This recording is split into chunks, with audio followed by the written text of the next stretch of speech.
Hello friends, welcome once again on my YouTube channel learn English for competitive exams, जिसमें हम लोग पढ़ रहे हैं इंग्लिश को, जो कि कॉम्पिटिटिव एग्जाम्स में एक महत्वपूर्ण सब्जेक्ट है और ये खास प्लेस रखता है। किसी भी एग्ज़ाम को क्वालिफाई करने के लिए ये एक महत्वपूर्ण रोल प्ले करता है।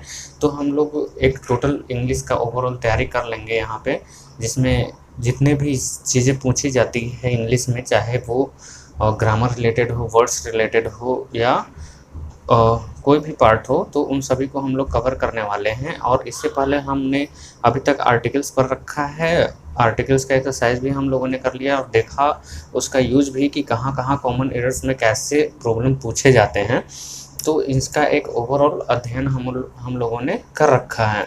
अगर आपने प्रीवियस वीडियोस को नहीं देखा है तो कृपया जाएं पीछे और देखें प्रीवियस वीडियोस को, वो काफ़ी हेल्पफुल बेनिफिशियल होंगे आपके लिए। और फ्रेंड्स, एक चीज़ मैं ये बताना चाहूँगा कि आप अगर एक सीरियस कैंडिडेट हो, एक अच्छा तैयारी करना आपका मकसद है, आप डिवोटेड हो अपने जॉब के प्रति, तो आप वीडियोस को पूरा देखें। क्योंकि क्या होगा कि इसमें बहुत सारे इम्पोर्टेंट इन्फो हैं जो कि आपके एग्जामिनेशन पॉइंट ऑफ व्यू से काफ़ी महत्वपूर्ण है। तो आप वीडियो को स्किप मत करें, पूरा लास्ट तक देखें। और एक चीज़ और कि अगर आपको ये वीडियो अच्छा लगे तो आप इसको लाइक सब्सक्राइब ज़रूर कर लें, ताकि हमें भी बूस्टअप मिले। ऐसा वीडियोस आप लोग के लिए बनाऊं जो कि क्या हो, काफ़ी इम्पोर्टेंट हो आपके लिए एग्जामिनेशन पॉइंट ऑफ व्यू से। ठीक है, तो आप एक तो लाइक सब्सक्राइब ज़रूर कर लें, क्योंकि टाइम टू टाइम हम वीडियो अपलोड करते रहेंगे, जो कि काफ़ी इम्पोर्टेंट होगा आपके लिए। इससे आप लर्न करते चले, काफ़ी आसानी होगी एग्ज़ाम को क्वालिफाई करने में। ठीक है, इससे पहले हम लोगों ने आर्टिकल्स भी पढ़ रखा है और एक लेसन हमने किया एंटोसिनो का।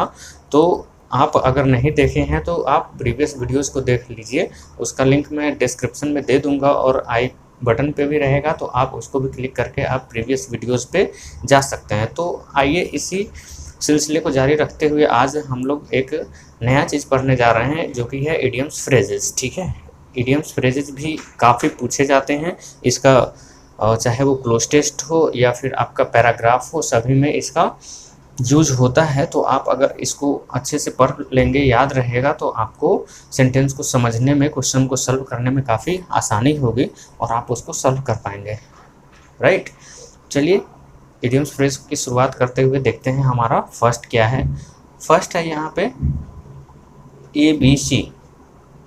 ABC जो अल्फ़ाबेट का ABC जो हम लोग पढ़े हुए हैं, ठीक है, वो नॉर्मली ABC है, लेकिन उसका यहाँ पे ये नहीं है। इडियम्स फ्रेजेस में क्या होता है कि ये सेट ऑफ वर्ड्स रहता है जो कि अपने नॉर्मल जनरलाइज्ड मीनिंग से कुछ स्पेशल मीनिंग वो शो करता है। ठीक है, तो यही है इडियम्स एंड फ्रेजेस। तो यहाँ ABC नॉर्मली आपको देखने में क्या लगता होगा, ये अल्फ़ाबेट के लेटर्स लगते होंगे, लेकिन एक्चुअली में यहाँ अगर हम फ्रेज़ के रूप में इसका यूज़ करते हैं तो इसका मीनिंग क्या होता है, नॉर्मल मीनिंग से इसका मीनिंग काफ़ी चेंज हो जाता है। तो इसका मीनिंग क्या हो जाएगा यहाँ पे, प्रारंभिक ज्ञान। प्रारंभिक ज्ञान मतलब किसी भी चीज़ का जो इनिशियल स्टेज होता है, वो जैसे हम लोग पढ़ाई करने जाते हैं तो उसका इनिशियल क्या होता है, क ख ग हम लोग पढ़ते हैं, ABCD पढ़ते हैं, तो वही है ABC, मतलब इसका प्रारंभिक ज्ञान। ठीक है, तो इसको सेंटेंस में देखिए, he does not know even the ABC of music. क्या कर रहा है कि उसे म्यूजिक का ABC भी पता नहीं है। ठीक है, मतलब उसको म्यूजिक का प्रारंभिक ज्ञान भी पता नहीं है कि कौन सा म्यूजिक कैसे बजता है, उसका क्या, कौन सा इंस्ट्रूमेंट्स का क्या नाम है, मतलब कुछ नहीं, ABC कुछ नहीं। तो इसलिए ABC कहीं भी सेंटेंस में आपको दिया हुआ है एज अ फ्रेज, तो उसको आप अल्फ़ाबेट का ना समझ करके क्या समझेंगे, इसको प्रारंभिक ज्ञान, इनिशियल नॉलेज। राइट, नेक्स्ट देखते हैं, सेकेंड है हमारा to do something above board. To do something above board मतलब होता है किसी कार्य को ओपनली करना, खुल्लम खुल्ला करना। ठीक है, मतलब ऐसा नहीं कि चोरी छिपे हम कोई काम कर रहे हैं। ठीक है, तो मतलब ऐसा काम कर रहे हैं कि जो सब कोई क्या हो, जान रहा हो। ठीक है, इसका मीनिंग यही होता है to do something above board, मतलब सबको बता करके कोई काम करना कि हाँ मैं ये काम करने जा रहा हूँ, ये काम हो रहा है मेरे द्वारा, तो ये क्या हो गया, ओपनली हो गया मैटर। ठीक है, इसको आइए सेंटेंस में देखते हैं। तो all the political parties criticise one another above board.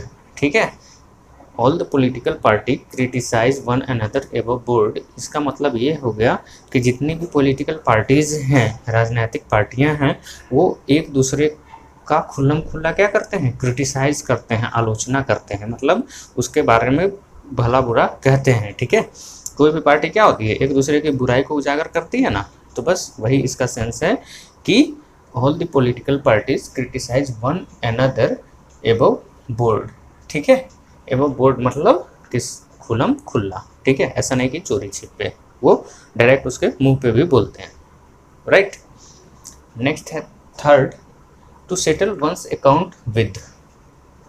ठीक है, to settle once account with, इसका मतलब होता है अपना हिसाब किताब चुकता करना। ठीक है, अगर हमारा किसी के ऊपर उधार बकाया है तो उसको सेटलमेंट करना। ठीक है, यही होता है अपना हिसाब किताब चुकता करना, चाहे वो किसी भी मैटर में हो।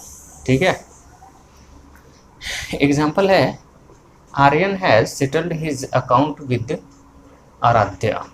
राइट, मतलब आर्यन जो है आराध्या के साथ अपना हिसाब किताब क्या कर लिया है, चुकता कर लिया। मतलब अब उसके बीच में कोई ऐसा ये नहीं है, झगड़ा का वस्तु नहीं है, वो अपना हर चीज़ क्लियर कट कर चुका है। ठीक है, तो कहीं भी सेंटेंस में हो ऐसा to settle one account with, मतलब वो उससे अपना जो भी प्रॉब्लम है, दोनों के बीच में जो भी मनमुटाव है, वो सब क्या हो गया है, सॉल्व हो गया हुआ। राइट, नेक्स्ट है हमारा fourth, on account of.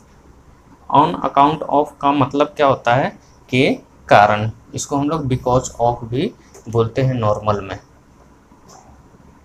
Normal sentence में हम लोग क्या इसको बोलते हैं, बिकॉज ऑफ, के कारण। लेकिन यहाँ पे चूंकि ये क्या है, फ्रेजेस हैं, इसलिए ऑन अकाउंट ऑफ का मीनिंग भी क्या होता है, के कारण होगा। राइट, इसको सेंटेंस में देखिए, इसका यूज क्या होगा, Reema is absent from school on account of illness. ठीक है, मतलब रीमा स्कूल से बीमारी के कारण क्या है, एब्सेंट है, इसका मतलब यहाँ पे ये भी हो जाएगा। राइट, तो इसे याद रखना है। नेक्स्ट फिफ्थ है हमारा to take into account. To take into account, ठीक है, इसका मीनिंग है सोच विचार करते समय किसी बात को ध्यान में रखना। ठीक है, जैसे होता नहीं कि अगर हम किसी खास मुद्दे पर विचार कर रहे हैं तो एक पॉइंट होता है जिसको ध्यान में हमें रखना है। ठीक है, तो यही कहा जा रहा है कि किसी भी चीज़ को सोच विचार करते समय एक खास बात को क्या रखना, ध्यान में रखना। ठीक है, कोई भी हम प्रोजेक्ट पे काम कर रहे होते हैं तो कोई पॉइंट हम नोट करके रखते हैं तो उसको क्या करना, ध्यान में रखना कि वो मिस ना हो जाए। राइट, इसका सेंटेंस में यूज देख लेते हैं। The teacher advise the students to take into account the advice of the elders, मतलब शिक्षक ने बच्चों को, स्टूडेंट्स को यह सलाह दी कि क्या करना चाहिए, बड़ों का एडवाइस मतलब सलाह को ध्यान में रखना चाहिए। राइट, अगर हम लोग पढ़ाई करते हैं या कुछ भी करते हैं तो हमारे जो पेरेंट्स होते हैं, हमसे बड़े लोग होते हैं, वो हमसे काफ़ी अनुभवी होते हैं, तो अगर वो कोई सलाह हमें देते हैं तो उसे ध्यान में रखना चाहिए, एरोगेंट नहीं बनना चाहिए, क्योंकि वो हमसे ज़्यादा दिन दुनिया देखे होते हैं, उन्हें ज़्यादा हमसे अनुभव होता है, तो इन सभी चीज़ों को क्या करना चाहिए, ध्यान में रखना चाहिए। राइट, सिक्स्थ है within an age of. Within an age of, इसका मतलब होता है बाल बाल बचना, इसको हम लोग नैरो एस्केप भी बोलते हैं, नैरो एस्केप। ये बाल बाल बचना होता है, मीनिंग क्या कि जैसे हम एक एग्जांपल देखते हैं, कोई एक्सीडेंट हो जाता है तो उसमें बहुत सारे लोग डेथ कर जाते हैं और कुछ लोग बच जाते हैं, और कुछ लोग बच जाते हैं लेकिन वो काफ़ी वुंडेड हो जाते हैं, काफ़ी ज़्यादा घायल हो जाते हैं। उस केस में, या कभी कभी कोई एक्सीडेंट होता है तो जस्ट एक्सीडेंट हुआ लेकिन उसको कुछ नहीं हुआ, एकदम लगा कि अब वो घायल हो जाएगा लेकिन कुछ हुआ नहीं, पट से निकल गया, उसी चीज़ को क्या बोलते हैं, बाल बाल बचना। ठीक है, within an age of. ठीक है, she was within an age of run down by a speedy car. ठीक है, मतलब वो एक तेज कार से कुचलने से बाल बाल बच गई, मतलब वो कुचल जा सकती थी लेकिन वो थोड़ा सा इंसिडेंट हुआ कि वो बच गई। ठीक है, अब देखते हैं नेक्स्ट हमारा सेंटेंस है एक्लेस हिल्स। ठीक है, एक्लेस हील, ठीक है, सॉरी यहाँ डबल ई एल होगा, राइट। एक्लेस हील मतलब होता है किसी व्यक्ति या वस्तु का कमजोर पक्ष, ठीक है। बहुत सारे लोग हैं जिसके कुछ ना कुछ कमजोर पक्ष होते ही हैं, हर चीज़ मजबूत नहीं होता, राइट। तो यहाँ पे है एक्लेस हील, किसी व्यक्ति या वस्तु का कमजोर पक्ष, ठीक है, राइट। जैसे कोई स्टूडेंट्स है जिसका इंग्लिश अच्छा है, मैथ कमजोर है, मैथ अच्छा है, इंग्लिश कमजोर है। टीचर्स भी हैं जिसके इंग्लिश अच्छे हैं, मैथ्स कमजोर है, मैथ्स अच्छे हैं, इंग्लिश कमजोर है। तो किसी न किसी व्यक्ति का कुछ न कुछ कमजोर पक्ष होता है, तो इसको हम लोग फ्रेज के रूप में कैसे जानेंगे, एक्लेस हील, राइट। इसको सेंटेंस में देख लीजिए, English grammar is Achilles heel for Saurabh, ठीक है। सौरभ एक स्टूडेंट है जिसके लिए इंग्लिश ग्रामर क्या है, एक कमजोर पक्ष है, मतलब वो इंग्लिश ग्रामर में अच्छा नहीं है। बाकी सब सब्जेक्ट उसका बिल्कुल अच्छा है, बट इंग्लिश ग्रामर क्या है, एक उसका कमजोर पहलू है, वो उसका अच्छा नहीं है। इसका मीनिंग यही होता है, ठीक है। नेक्स्ट हमारा है to add fuel to fire, ठीक है, मतलब आग में घी डालना। आग में घी डालने से क्या होता है, आग और तेज होता है ना। तो देखेंगे आप लोग, समाज में बहुत सारे ऐसे लोग होते हैं जो कि अगर कुछ काम, मतलब कुछ गलत काम हो गया तो उसको और भड़का करके उसको क्या करेंगे, बहुत ही गंभीर बना देंगे, मतलब वो आग में घी डालने के काम करते हैं, ठीक है।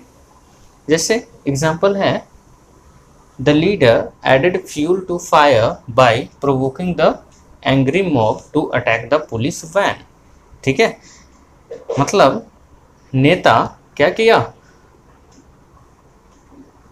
ये एंग्री मॉब को, मतलब गुस्साए भीड़ को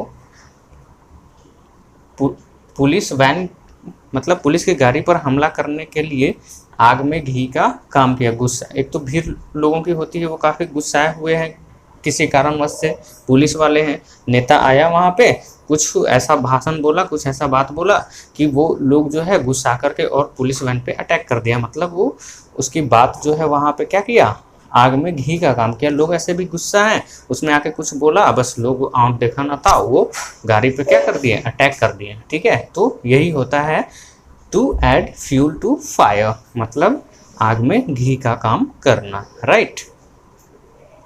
नेक्स्ट सेंटेंस, नेक्स्ट हमारा है ये, टू पुट ऑन एयर्स, ठीक है। टू पुट ऑन एयर्स मतलब किसी प्रशंसा पाने के लिए लोग अस्वाभाविक तरीके से कुछ व्यवहार करते हैं, वही इसका मीनिंग है, प्रशंसा पाने के लिए अस्वाभाविक व्यवहार करना, ठीक है। कि हम कुछ ऐसा कर दें कि लोग हमारी प्रशंसा करें और उसमें क्या हो जाता है, गलत हो जाता है, ठीक है। तो ऐसा नहीं करना चाहिए इंसान को। अगर कुछ राइट है तो राइट करना चाहिए, या तो वहाँ से प्रशंसा मिले या ना मिले। अगर राइट रहेगा कोई बात तो आपको उस काम का वैल्यू मिलेगा ही मिलेगा, राइट। तो कोई मतलब एग्जेगरेटिंग चीज़ नहीं करना है, ठीक है।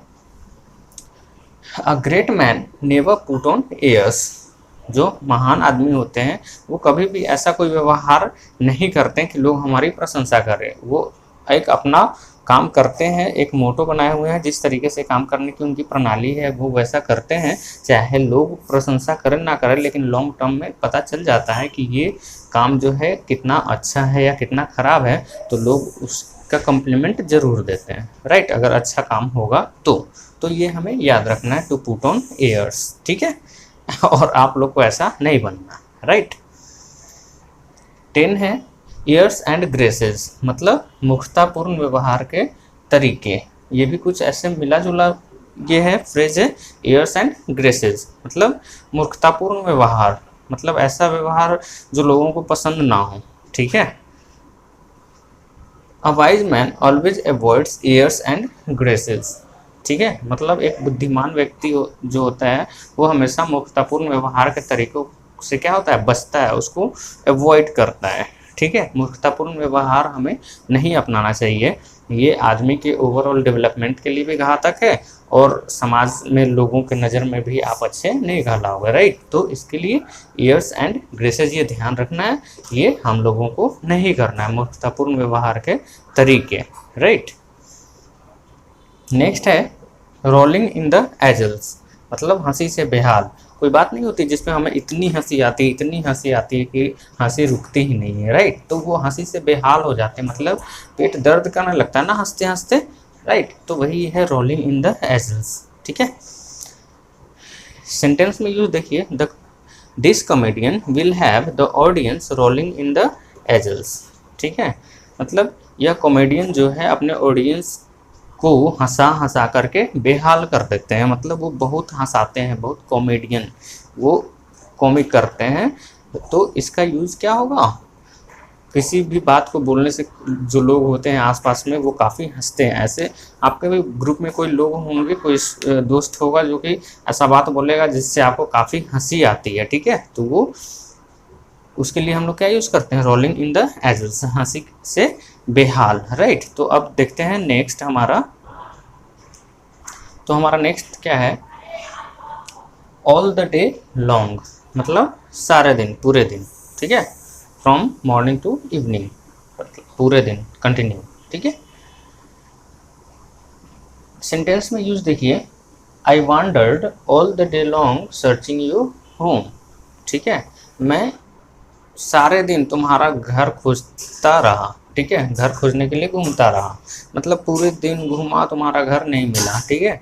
मतलब इसका सेंस यही होता है कि सारे दिन कुछ काम करना, कंटिन्यू, ठीक है, continuously from morning to evening, ठीक है। तो ये याद रखना है, all the day long, right. Next हमारा है visits like those of angels, मतलब बहुत कम आना जाना। आजकल के रिलेटिव्स वैसे ही हो गए हैं, ठीक है, बहुत कम आते जाते हैं, सभी अपने लाइफ में क्या है, बिजी हैं, काफ़ी बिजी हैं, ठीक है। तो यही होता है visits like those of angels, angel मतलब क्या, परी, ठीक है। ये बहुत कम आना जाना, आजकल के युग में ऐसा ही हो रहा है, लोग बहुत कम एक दूसरे से मिल रहे हैं, कहीं अपने रिलेशन में जा रहे हैं, ठीक है। तो इसका एग्जाम्पल देखते हैं, this days her visits to your home are like those of angels, इन दिनों उसका तुम्हारे घर आना जाना काफ़ी क्या हो गया है, कम हो गया है, राइट। मतलब बहुत कम आना जाना कहीं। 13 है एवर एंड एनन, यदा कदा, कभी कभार कुछ चीज़ हो जाती है ना, तो उसी के लिए हम लोग एवर एंड एनन का यूज करते हैं, एवर एंड एनन, कभी कभार, ठीक है। एग्जाम्पल है, he visits my house ever and anon, वह मेरे घर कभी कभार आता है, मतलब like once in a month और इन 6 months, ठीक है। मतलब वो कभी कभार, यदा कदा, नॉट फ्रिक्वेंटली, मतलब हमेशा नहीं, आज आया, अभी आया, तुरंत आया, फिर 10 मिनट बाद आया, 2 दिन बाद आया, ऐसा नहीं, मतलब बहुत बहुत दिनों के बाद, यदा कदा, राइट। नेक्स्ट है हमारा अ गॉड्स एप, मतलब जन्मजात मूर्ख, ठीक है। कुछ बच्चे होते हैं ना जो कि अपने जन्म से ही क्या होते हैं, मूर्ख होते हैं, उनको बातें बहुत कम समझ में आती है, वो क्या होते हैं, जिसको हम लोग भोंदा बोलते हैं, राइट। वही है अ गॉड्स एप, जन्मजात मूर्ख, ठीक है। She is a god's ape, sentence में यूज है इसका, मतलब वो जन्मजात मूर्ख है, राइट। नेक्स्ट है टू प्ले द एप, मतलब नकल करना, करते हैं ना बहुत सारे स्टूडेंट्स एग्जाम में, हैं, हम लोग भी करते हैं, आप करते हैं, नहीं करते हैं, नहीं करना चाहिए, राइट। क्योंकि नकल करने से क्या होता है, आपका डेवलपमेंट रुक जाता है, भले आप एग्ज़ाम को तो पास कर लोगे, लेकिन आगे लाइफ में क्या होगा, कुछ उसका रिजल्ट फ्रूटफुल नहीं मिलेगा। तो इसलिए नकल करना गंदी बात है, नकल नहीं करना चाहिए। इसका फ्रेज क्या है, टू प्ले द एप, नकल करना, राइट। सेंटेंस में देख लेते हैं, nobody can achieve his goal by playing the ape, ठीक है। मतलब कोई भी व्यक्ति अपना गोल अचीव नहीं कर सकता, उसका जो एम है वो पूरा नहीं हो सकता अगर वो नकल करता है, ठीक है। नकल करने से तो आप board exam, school exam qualify कर लोगे, लेकिन कॉम्पिटिटिव एग्ज़ाम्स कैसे क्वालिफाई करोगे, राइट। तो नकल करने की आदत नहीं डालनी चाहिए, जितना आता हो उतना लिखना चाहिए, हाँ, लेकिन ये चीज़ है आपको मेहनत करनी चाहिए उसको इम्प्रूव करने के लिए, ठीक है। नकल नहीं करना चाहिए, ठीक है। वही है इसका टू प्ले द एप, नकल करना। बहुत सारे स्टूडेंट्स होते हैं ना, नकल करना है, सोचते हैं कि चलो पास तो होना है, नकल कर लो, ठीक है, लेकिन लॉन्ग टर्म के लिए वो अच्छा नहीं है। नेक्स्ट है हमारा टू गो एप ओवर, मतलब अति उत्साही होना, काफ़ी खुश होना, ठीक है, बहुत खुश होना, टू गो एप ओवर। ध्यान रखना इसे। सेंटेंस में यूज देखते हैं, he went app over on his grand success in SSC exam. मतलब उसके एसएससी एग्जाम में ग्रैंड सक्सेस के कारण वो क्या हुआ, काफ़ी खुश हुआ। होना भी चाहिए, क्योंकि एग्जाम आप किसी एम के लिए तैयारी कर रहे हो, अगर वो फुलफिल हो जाता है तो कितना खुशी होती है मन में, राइट। तो इसका मतलब क्या है, बहुत ही उत्साही होना, ठीक है। टू गो एप ओवर, ये सब याद रखना है, ठीक है। ये एग्जामिनेशन पॉइंट ऑफ व्यू से काफ़ी इंपॉर्टेंट है। चलिए अब देखते हैं हम आगे। तो देखिए नेक्स्ट है हमारा to keep up appearance. To keep up appearance means क्या, बाहरी दिखावा बनाए रखना। मतलब अंदर हमारे घर में कुछ और चल रहा हो, हमारे ज़िंदगी में कुछ और चल रहा हो, लेकिन बाहर से क्या खुश हैं, काफ़ी हैप्पी हैं, लोगों को ये ना महसूस हो कि हमारे अंदर कोई परेशानी है, हम कोई प्रॉब्लम से गुजर रहे हैं, ठीक है। ये होता है to keep up appearance, right. Example में देखते हैं, mister Gupta tried to keep up appearance despite heavy loss in business, ठीक है। मतलब बिजनेस में काफ़ी ज़्यादा नुकसान के बावजूद मिस्टर गुप्ता जो है वो क्या कर रहे हैं, बाहरी दिखावा बनाए रखने का प्रयास कर रहे हैं, ठीक है। मतलब किसी को बताना नहीं है कि उन्हें काफ़ी लॉस हो चुका है बिजनेस में, ठीक है। वो किसी से एक्सप्रेस नहीं कर रहे हैं, अपने दुख को जता नहीं रहे हैं, बट क्या उन्हें काफ़ी लॉस अंदर से हुआ है। तो ये होता है टू कीप अप अपीयरेंस। मतलब समाज में भी, गांव अगल बगल में भी आपको बहुत सारे लोग मिल जाएंगे, ठीक है, जो अपनी परेशानी से गुजर रहे होते हैं खुद की, लेकिन वो बाहर से टूटते नहीं हैं। मतलब अपने आप को अच्छा रखने में क्या होते हैं, कामयाब होते हैं, राइट। नेक्स्ट है एप्पल पाई ऑर्डर।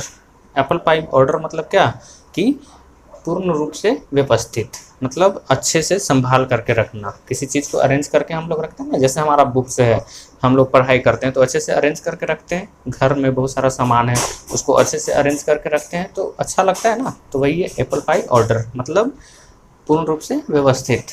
एग्जाम्पल में देखिए, she always keeps her books in Apple pie order, ठीक है।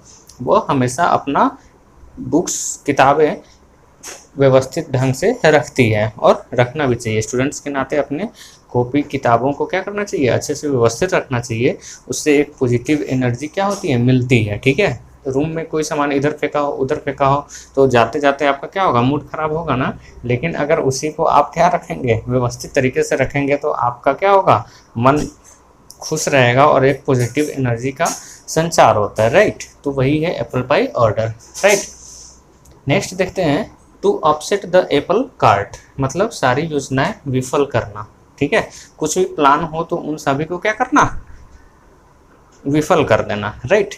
तो वही है to upset the apple cart, ठीक है। कोई प्लान बनाया हुआ हो लेकिन लास्ट में ये करना कि किसी को बताना नहीं है, कोई ना कोई जाकर के किसी को क्या कर दिया, बता दिया, मतलब क्या हो गया, सारा प्लान चौपट, है ना। इसका सेंटेंस में यूज देख लेते हैं, Ram's carelessness upset the apple cart of my business. Ram की लापरवाही हमारी बिजनेस की सारी योजनाओं को क्या कर दिया, विफल कर दिया, राइट।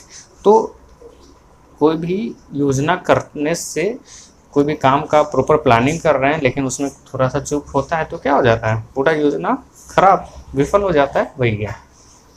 नेक्स्ट है विद ओपन आर्म्स, मतलब खुले दिल से, कॉर्डियली जिसको बोलते हैं हम लोग, कॉर्डियली, ठीक है। ये क्या है, खुले दिल से, मतलब कोई हिचकिचाहट नहीं, कोई मन में ये भिन्नता वगैरह कुछ नहीं, ओपन हार्ट, ठीक है। एग्जाम्पल में देखिए, the PM welcome the advice of leader of the opposition with open arms. मतलब पीएम जो हैं वो अपोजिशन के लीडर की एडवाइस को खुले दिल से क्या किए, स्वीकार किए। कहने का सेंस है कि अगर कोई चीज़ आपको अच्छा लगता है तो उसको क्या करना चाहिए, स्वीकार करना चाहिए। चाहे वो आदमी जो है वो आपके ग्रुप का नहीं है, आपका फ्रेंड नहीं है, लेकिन वो अच्छा एडवाइस दे रहा है तो उसे क्या करना चाहिए, ओपन हार्ट से उसे स्वीकार करना चाहिए, ठीक है, open arms. Next, in the arm of Morpheus, मतलब क्या, निद्रा की गोद में, पूरा खर्राटे मार मार करके सोना, ठीक है। जैसे बहुत थके रहते हैं तो क्या होता है, बेड पर जाते हैं नींद आ जाती है ना, वही है। After crying for an hour the baby went in the arms of Morpheus. ठीक है, मतलब 1 घंटा रोने के बाद बच्चा जो है वो क्या हो गया, निद्रा की गोद में समा गया, मतलब वो सो गया, राइट। तो इन सभी चीज, ये सभी जो वर्ड्स हैं इसे हमें याद रखना है, ठीक है, काफ़ी इम्पोर्टेंट है एग्जामिनेशन पॉइंट ऑफ व्यू से, ठीक है। चलिए अभी आगे हम लोग और कुछ देखते हैं, ठीक है। हमारा ये नेक्स्ट है टू कास्ट एस्पर्सन्स। टू कास्ट एस्पर्सन्स मतलब दोषारोपण करना, ठीक है। होता नहीं है कि कोई गलती किसी और पे मट रहा है, हमारी गलती है, हम बता रहे हैं वो किया। बच्चे सब जैसे होते हैं, घर में कुछ कर देते हैं और बोलते हैं मम्मी देखो ना ये चीज़ वो रख दिया, ऐसे कर दिया, तो वही होता है कास्ट एस्पर्सन्स मतलब दोषारोपण करना, ठीक है। How did he dare to cast aspersions on your integrity. Cast aspersion मतलब ये बैड सेंस में हो जाता है, ठीक है। ये सेंटेंस का मतलब क्या है, how did he dare to cast aspersions on your integrity, मतलब उसकी हिम्मत कैसे हुई कि तुम्हारी ईमानदारी पर वो लांछन लगाए, दोषारोपण करे, राइट। मतलब कोई व्यक्ति बहुत ईमानदार है और कोई उस पर झूठा आरोप लगाता है, तो ये क्या है, बहुत ही दुखद बात है, ठीक है। वही बोल रहा है how did he dare to cast aspersions on your integrity, मतलब तुम्हारी ईमानदारी पर से दोषारोपण करने की हिम्मत कहाँ से आई, राइट। 23 है एट डैगर्स ड्रॉन मतलब कट्टर शत्रुता में, ठीक है, काफ़ी घनी क्या दुश्मनी, ठीक है। The brethren of this community always remain at daggers drawn, ठीक है, मतलब इस समुदाय के जो निवासी हैं, लोग हैं, वो एक दूसरे से काफ़ी क्या है, कट्टर शत्रुता में है, ठीक है, मतलब वो हमेशा दुश्मनी में रहते हैं। नेक्स्ट हमारा है नो वॉइस लाइक एवेरिस मतलब लालच बुरी बला है, ठीक है। लालच बुरी बला है, ये हम लोग बचपन से पढ़ते आ रहे हैं, ठीक है, इसलिए लालच नहीं करना चाहिए, ठीक है, अपना काम ईमानदारी से करना चाहिए, राइट। सेंटेंस में यूज देख लेते हैं। When the greedy dog dropped the piece of bread in the water he learned that there is no vice like avarice. एक बचपन में हम लोग कहानी पढ़े हुए ना, एक कुत्ता रहता है जिसको रोटी कहीं से मिलता है, वो पुल पार करते रहता है तो अपनी परछाई देखता है कि अरे पानी में तो क्या है, दूसरा कुत्ता भी रोटी लिए जा रहा है, तो उसे लालच आया क्यों ना हम इससे भी रोटी क्या कर ले, छीन ले। और रोटी छीनने के लिए जैसे ही वो अपना मुंह खोल के बोलता है उसको, तो क्या होता है, उसकी भी रोटी गिर जाती है। तो उससे यहाँ से क्या सीख मिलता है, लालच बुरी बला है, ठीक है। तो यही है यहाँ पे when the greedy dog dropped the piece of bread in the water, मतलब जब लालची कुत्ता अपने रोटी के टुकड़ा को वाटर में गिरा दिया, तब उसने सीखा कि लालच क्या है, बुरी बला है, ठीक है। 25वां नंबर है to have an axe to grind मतलब व्यक्तिगत स्वार्थ रखना, ठीक है। बहुत सारे काम अगर कोई लोग करते हैं, समाज में देखते हैं कोई नेता मंत्री होते हैं, वो अगर कोई काम करने आते हैं तो उसमें क्या होता है, व्यक्तिगत स्वार्थ होता है कि इससे इस एरिया का वोट क्या होगा, हमें मिलेगा। कोई भी नेता हमारे क्षेत्र में आता है, बोलेगा कि हम ये रोड ठीक करा देंगे, यहाँ पे कुछ बनवा देंगे, इट मीन्स क्या, उसका उसमें पर्सनल स्वार्थ भी रहता है कि क्या होगा कि यहाँ का वोट हमें मिलेगा, ठीक है। वही ये सेंटेंस में यूज देखते हैं our leader has an axe to grind in helping these children, ठीक है। अभी तो इलेक्शन का भी टाइम है, तो आप लोग देखेंगे कि बहुत सारे जो पॉलिटिशियन होते हैं जो इलेक्शन में जीतना चाहते हैं, वो कुछ कुछ करना शुरू कर देते हैं, ठीक है, गांव समाज के लिए। तो वही बोल रहा है our leader has an axe to grind in helping this children, मतलब हमारे नेता इन बच्चों की मदद कर रहे हैं, तो उसमें उनका क्या है, व्यक्तिगत स्वार्थ है। क्यों? क्योंकि उसके गार्जियन को लगेगा कि अरे ये देखो नेता क्या कर रहे हैं, हमारे बच्चों की मदद कर रहे हैं, चलो हम इसको जिताते हैं, आगे हमारे बच्चों को और क्या करेगा, सहायता देगा। बट आगे जीतने के बाद क्या हो जाता है, मामला उल्टा हो जाता है, ठीक है। तो यही है इस सेंटेंस का मतलब। तो स्टूडेंट्स आज के लिए बस हम इतना रहने देते हैं, नेक्स्ट क्लास में हम इसको कंटिन्यू करेंगे और ये काफ़ी इंपॉर्टेंट इडियम्स फ्रेजेस हैं, ठीक है, एग्जामिनेशन पॉइंट ऑफ व्यू से काफ़ी इंपॉर्टेंट है, इसलिए आप इसे ध्यान से पढ़ें, याद रखें और आप इसी तरह से पढ़ते रहिए। एक चीज़ और मैं कहना चाहूँगा कि आगे कंटिन्यू रखने के लिए आप इस चैनल को सब्सक्राइब कर लें और वीडियो को पूरा अच्छे से देखें, क्योंकि मैं आपके लिए अच्छा कंटेंट लेकर के आ रहा हूँ जो एग्जामिनेशन पॉइंट ऑफ व्यू से काफ़ी क्या है, इम्पोर्टेंट है। तो आप किसी भी एग्ज़ाम की तैयारी कर रहे हो, चाहे वो एसएससी हो, सीजीएल हो, सीएचएस हो, सीपीओ हो, आपके लिए क्या होगा, काफ़ी बेनिफिशियल होगा। तो बहुत अच्छे से इसको देखें और इसका लाभ उठाएं। मैं मेहनत कर रहा हूँ, आप भी इसी तरह से करें, आप ज़रूर ही सफलता प्राप्त करेंगे, ठीक है। चलिए दोस्तों, आज के लिए बस इतना ही, मिलते हैं फिर नेक्स्ट वीडियो में, तब तक बाय बाय, टेक केयर।